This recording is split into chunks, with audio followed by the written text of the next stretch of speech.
got a scholarship from my late grandfather, but then my parents demanded $5,000 for their vow renewal. I found out about the scholarship through an email I almost deleted. Spam, I thought, but the subject line had my grandfather's full name, the way only lawyers and tombstones used it. He'd been dead for 3 years. The email said he'd set up a fund before he passed. A quiet, sealed-away thing that only now, at the exact right moment, was meant to be opened. $50,000. For my education. For me. I reread it 5 times. Check the sender, check the law firm. Legitimate. No catch. The money was mine. I kept it to myself at first. Not out of selfishness, not exactly, but because I knew how my family worked. Money, especially money I had and they wouldn't stay mine for long. It only lasted 3 weeks. Mom brought it up first. She was excited, in a way that wasn't entirely about me. She said she'd told Dad, and they'd told my aunt, and now everyone was thrilled about what this meant. Not just for me, but for us. Because family meant sharing. Because my grandfather, her father, would have wanted that. I asked her what she meant, but I already knew. She told me about the vow renewal. 25 years of marriage. A huge milestone. They'd always talked about doing something big. And now, with Grandpa's gift, they could finally afford it. Not afford it, exactly. They still needed $5,000. A fraction of what I had, a tiny sliver, and didn't I want them to have this? It wasn't a request. It was a foregone conclusion. She wasn't asking. She was giving me the chance to say yes before she decided for me. I told her no. She didn't take it well. It became a thing, the way things in our family always did. She got quiet, then she got loud, then Dad got involved. There was guilt, not directly stated but pressed into the space between their words. Grandpa would have wanted this. They had sacrificed so much. I was young. I'd earn more money later. This wasn't a big deal. It wasn't about the money, not really. It was about control. About whether I was the kind of daughter who remembered where she came from. Whether I was selfish. Whether I was grateful. And the thing is, I almost said yes. Not because I agreed, not because I wanted to, but because it would have been easier. I was used to letting things go. But something about it made me hold on this time. Maybe it was knowing that Grandpa had done this quietly, separately, knowing how they would react. Maybe it was the realization that if I gave in now, I would never stop giving in. They would take, and I would let them, until there was nothing left of me that wasn't also theirs. So I didn't give in, and they didn't forgive me for it. It was the first real crack in something that had already been broken for a long time.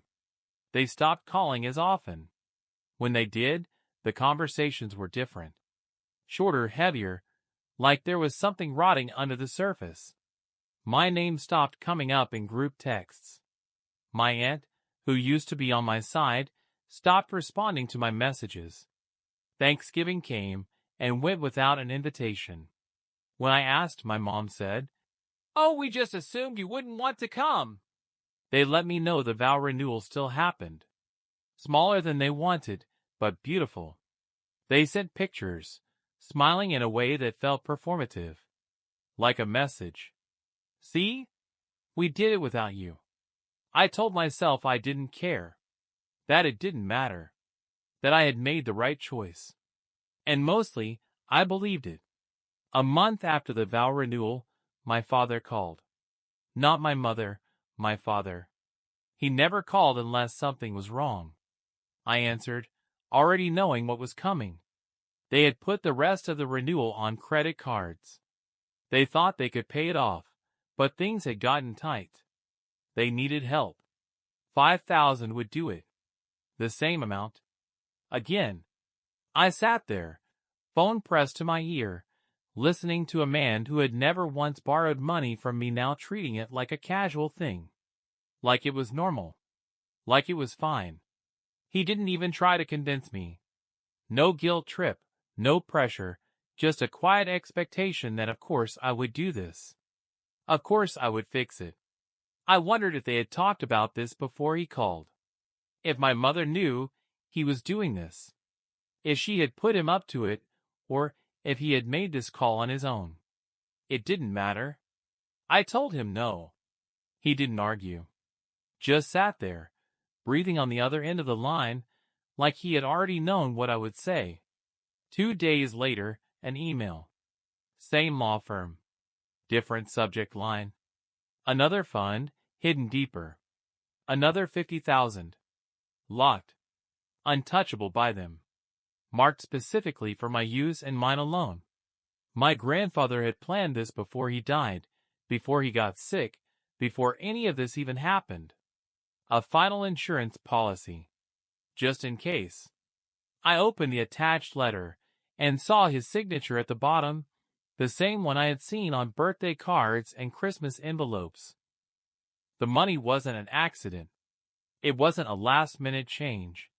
He had done this deliberately, knowing exactly what would happen, knowing exactly who my parents were, knowing that at some point I would need to be protected from them. I stared at the number on the screen, at the details of the trust, at the cold legal wording spelling out that they could not access this money under any circumstances. I thought about the first fund, the one they had tried to take from me, the one they still believed they were entitled to. I thought about how easy it had been for them to decide that what was mine was also theirs. And I realized something I should have known from the start. This was never going to stop. They were always going to find new ways to ask, new ways to frame it, new ways to tell themselves that I owed them. They had done so much for me. They had raised me, fed me, housed me, the basics of parenting, but in their minds, a debt I could never repay. And if I had given them the first 5,000, it wouldn't have been enough. They would have needed more. A vacation, a new car, an emergency expense, 100 different things, all justified, all urgent, all my responsibility. I could have given them everything, and they still would have wanted more. I sat there, fingers hovering over my keyboard, thinking about what to say, what to do, how to process the fact that my grandfather had seen all of this coming years before I had. I thought about calling my father back, telling him what I had found, throwing it in his face. I thought about sending the letter to my mother, watching the realization settle in that she had been outplayed. I thought about responding to the email, thanking the lawyer for handling this, for making sure they couldn't touch it. I did none of those things. Instead, I closed the email and sat back, staring at the ceiling, feeling nothing at all. Not relief. Not victory. Just the cold understanding that my grandfather had done what he could to protect me, but the real fight was always going to be mine. A week passed. No calls, no messages. Then a letter. No return address. Inside, a copy of a bank withdrawal slip. $50,000. My name. A date that hadn't happened yet. I drove straight to the bank. Waited in line, foot tapping. When I reached the counter, I slid the paper across. The teller glanced at it, typed something, frowned. Call the manager. The manager came out, held up a hand, led me to a side office. We flagged this yesterday, he said. Someone tried to access your account. My parents. Had to be. No one else would have even known it existed. Did they get anything? I asked. He shook his head. It's locked down. I exhaled. Not relief. Just confirmation of what I already knew. I drove to their house. Didn't knock. Walked right in. They were at the kitchen table, heads snapping up when they saw me. My mother went still. My father sighed, sat back. Neither looked surprised. You went into my account. Silence. Then my mother. We thought we had a right. I laughed. Loud, sharp, too much. She flinched. My father didn't move. I turned, Walked out. My mother called my name, voice rising, something close to panic. I didn't stop. 2 days later, a text from my father. Just one line. "We're selling the house." I stared at it. Thought about the fights, the expectations, the years of being treated like something to be used. I deleted the message. Blocked the number. Done.